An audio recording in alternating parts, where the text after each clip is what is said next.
clicked on this video because you want the answer to the age-old question, conjunction-junction, what's your function? And you know what? This isn't just a catchy question, it's an excellent question. Personally, I like to think of conjunctions as the staples of the grammar world. Imagine a bunch of papers scattered about on a desk or on the floor. At a glance, these papers are random and disjointed. In other words, these papers could be telling the greatest story of all time, but no one would be able to notice because everything is so chaotic and unorganized. But suddenly, the papers are stacked in the proper order, beginning with the first page on top and ending with the last page on the bottom. To keep the papers together, a staple is inserted, and just like that, a story is told. This, my friends, is what conjunctions do for language. It's their function, if you will. They ensure that everything is connected properly so that ideas can flow naturally and effortlessly. Before we really get into it, it's important to discuss the difference between conjunctions and prepositions. Generally speaking, prepositions link a word or phrase to a noun or pronoun in a sentence, whereas a conjunction links phrases, clauses, and even whole sentences together. In short, prepositions form micro connections, while conjunctions create macro connections, i.e., the big picture.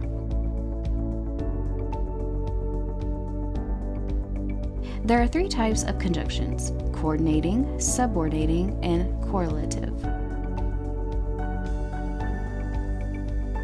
Coordinating conjunctions. I have one word for you: fanboys. F stands for, A stands for and, N stands for nor, B stands for but, O stands for or, Y stands for yet, and S stands for so. These are the coordinated conjunctions, and they are referred to as such because they coordinate one thing to another.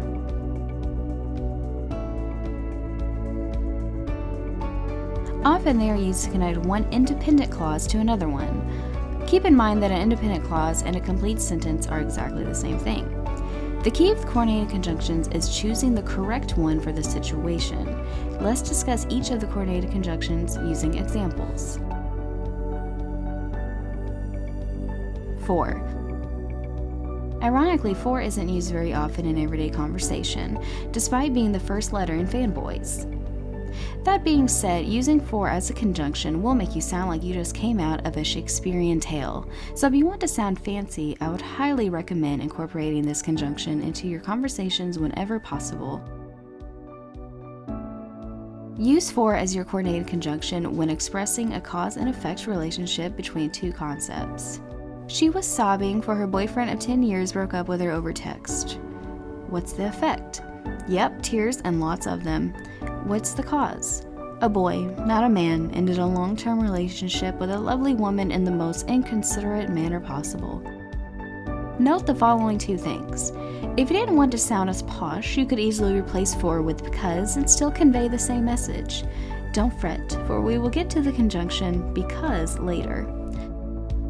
A comma precedes for. When a coordinated conjunction connects two independent clauses, aka complete sentences, a comma must be placed before the conjunction.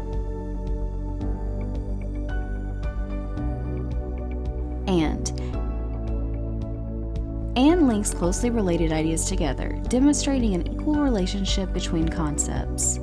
It's important to note that and can be used to link two sentences together, but it can also be used in the same sentence to show a close relationship between similar words or phrases. Let's see and used in both ways.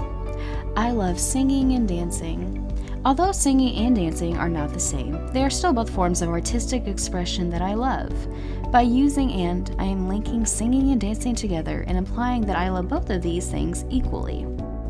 There is no comma because we have only one independent clause or complete sentence.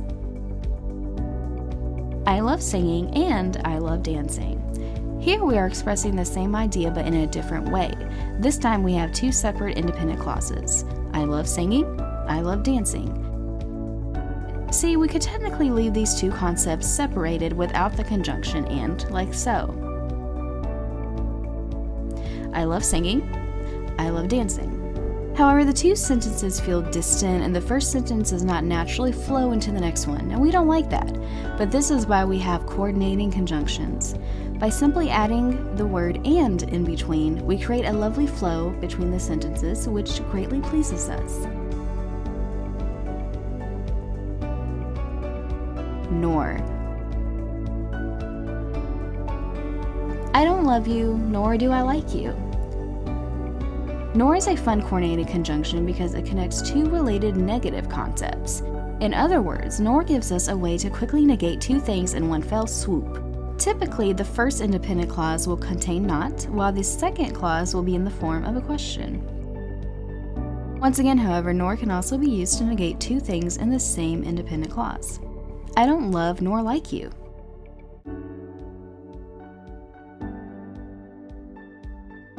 But. Similar to its counterpart and, but is used all the time. Unlike and, however, but links two contrasting ideas. I want to travel, but I don't have my passport. Notice how the two sentences are so related to each other in some way, but there's a conflict, an issue, if you will.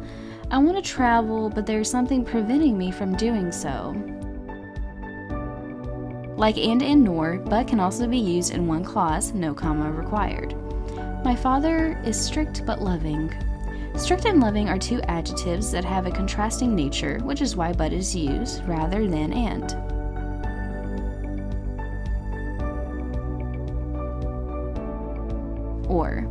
Or is the coordinated conjunction to use when two options are being presented and a choice must be made between them. Here is or used to separate two independent clauses. For our date, we could stay home or we could go to the beach. By using or, we are demonstrating the equal relationship between the two options.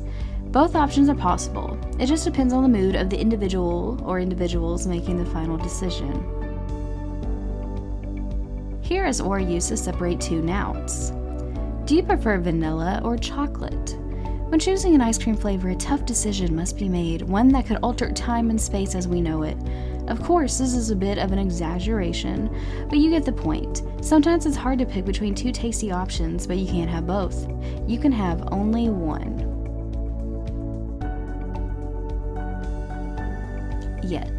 Yet is extremely similar to the aforementioned but, with the only difference being that of emphasis. If you want to make a contradiction between two things much more pronounced and apparent, yet is the coordinated conjunction for you. To demonstrate this, we will use the same examples we used previously for but. I want to travel, but I don't have my passport. But presents a problem. I want to travel, yet I don't have my passport. Yes, we have the same sentence as before, but there is a subtle difference. By using yet instead of but, the message comes across more like the following. Despite how much I would like to travel, I haven't bothered getting my passport. See the difference? There's still a contradiction along with the same general message, but it's a bit more nuanced in its delivery. My father is strict, yet loving. Once again, we are conveying the same concept. Now, however, I'm emphasizing the fact that despite how strict my father can be, his love for me is ever present. In this way, yet can better show the complexities of two contrasting ideas. To be clear, however, but is still perfectly fine. It just depends on what you, the writer, want to convey to your audience. So, when used as a coordinated conjunction, so shows the consequence, good or bad, of an action, feeling, situation, etc. My pet isn't feeling well, so I'm taking it to the vet. So we have a situation, a rather bad one indeed. The situation is that my pet is sick. The response or consequence to said situation is that I am taking my pet to the vet. It's important to note, so could also be used alongside that. It's important to drink plenty of water so that you stay hydrated and healthy. Notice the lack of comma before so in this sentence. This is because a dependent clause immediately follows the conjunction so. Also, the word that can be omitted. It's important to drink plenty of water so you stay hydrated and healthy. As a general rule of thumb, if you can replace so with therefore, you have two independent clauses, which means you need to incorporate a comma before so. If not, a comma is not necessary.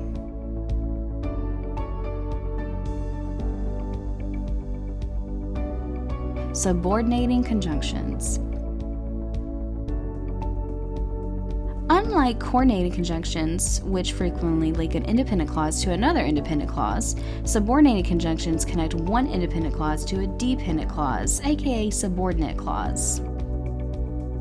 These conjunctions can be one word or even a phrase. Let's look at some of the most common subordinating conjunctions, though bear in mind that there are many of them in the English language. Let's revisit the earlier examples using for as the coordinating conjunction, but this time we will use because. She was sobbing because her boyfriend of 10 years broke up with her over text. Remember, we originally used the coordinating conjunction for to connect to the result, to the cause. Now, however, we have an independent clause and a dependent clause.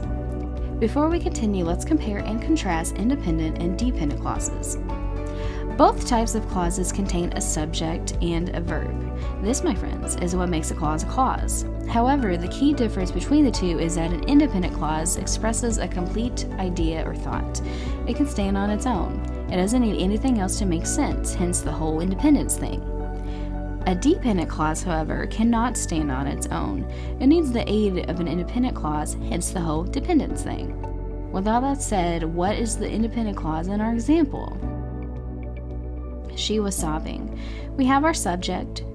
She is the what or the who doing the thing.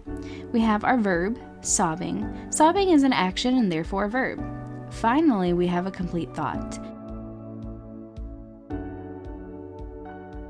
Now, what is our dependent clause?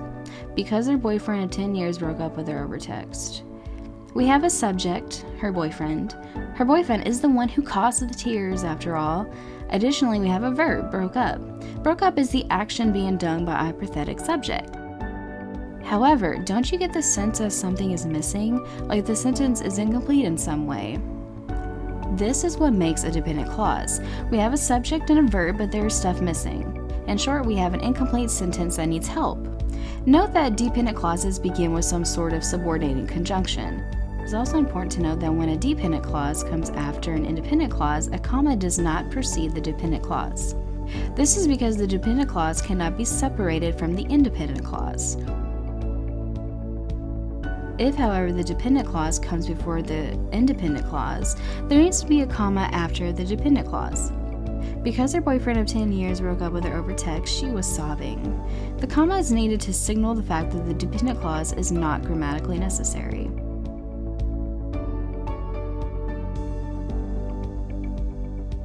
Until is a subordinated conjunction that demonstrates a temporal relationship between the independent clause and the dependent clause. You can't run until you learn how to walk. As you can see from this example, until provides a condition that must be met in order to achieve something else. In other words, until is all about when things can happen. When can you run? You can run whenever you learn how to walk first. This is just sound advice for anyone, really, but I digress. A subordinated conjunction can be comprised of multiple words. Don't panic. This is perfectly normal and even quite common. You can have dessert as long as you eat all your vegetables. First of all, what a frickin' bummer, man. Who likes broccoli? I mean, seriously. Unfortunately, this is a scenario that many of us have experienced, especially as stubborn children. Similar to unless, as long as is often used to give a condition that must be met in order for something else to happen. So what's the condition in this case? What has to happen before you can eat your precious piece of cake? Sadly, you must eat your nasty, boring plate of vegetables. Now you may be wondering what ultimately makes a coordinating conjunction different from a subordinating conjunction. The key difference lies in the strength of the connection that is formed between clauses. If the connection is weak, then a coordinated conjunction will be used. If, however, the connection is strong, a subordinated conjunction will be used. This may seem like a strange concept, but hear me out. To illustrate this point, let's revisit the example we used to explain the coordinating conjunction and. I love singing and I love dancing. As we discussed earlier, I love singing and I love dancing are both independent clauses, aka complete sentences, grammatically equal. Although these two ideas are related to each other, the connection between them is rather weak. Why? Because one can love singing but hate dancing and vice versa. This is why they are two independent clauses. They don't need each other to convey a full message. Yes, by linking them together using and, we are creating a connection, but the connection could break and all will still be dandy. Let's look at one of the subordinated conjunction examples. Now, technically we could remove because entirely and be left with two sentences. However, we don't do this because the two clauses share such a strong connection or link with each other that we decide to incorporate a subordinated conjunction. By doing so, we create a dependent clause that is heavily reliant upon the independent clause to keep it alive.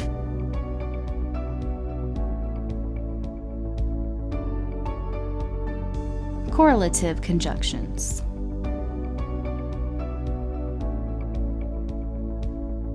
It takes two to tango, my friends, and correlative conjunctions know this better than anyone else. Correlative conjunctions are a bit more complex than the other two types of conjunctions because they come in pairs. Because of this, they can be a bit tricky to use properly. When you want to express two positive equal statements, either or is the correlative conjunction for you. We can watch either a movie or TV show. Notice how both either and or are being used in tandem to connect one noun to another noun. She is not only beautiful, but also kind. The trick with using this correlative conjunction is to ensure that the two concepts being expressed are paralleled, meaning that if an adjective follows not only, an adjective must also follow, but also. To put it another way, the components used after each part of the correlative conjunction pair must be the same part of speech. This applies to either or in all other correlative conjunctions. When expressing one's preference between two options, rather than is the correlative conjunction used. I would rather stay up late than wake up early. Here we are comparing two phrases, stay up late and wake up early. To recap, what have we learned? As one of the parts of speech, a conjunction's purpose is to connect words, phrases, and clauses to each other. In doing so, we avoid clunky, awkward fragments and instead create seamless transitions from one idea to the next. There are three types of conjunctions. Coordinating. Fanboys, baby. These conjunctions connect two independent clauses together, and they can also connect two words or even phrases within one sentence. Coordinating conjunctions establish weak connections between concepts. Subordinating conjunctions. Subordinating conjunctions link a dependent clause to an independent clause, establishing an extremely strong relationship between ideas. Correlative conjunctions. These bad boys come in twos, and when they are used, they must share a parallel structure. Thank you for watching, and I hope that you can now confidently provide an answer to the question, Conjunction-junction, what's your function?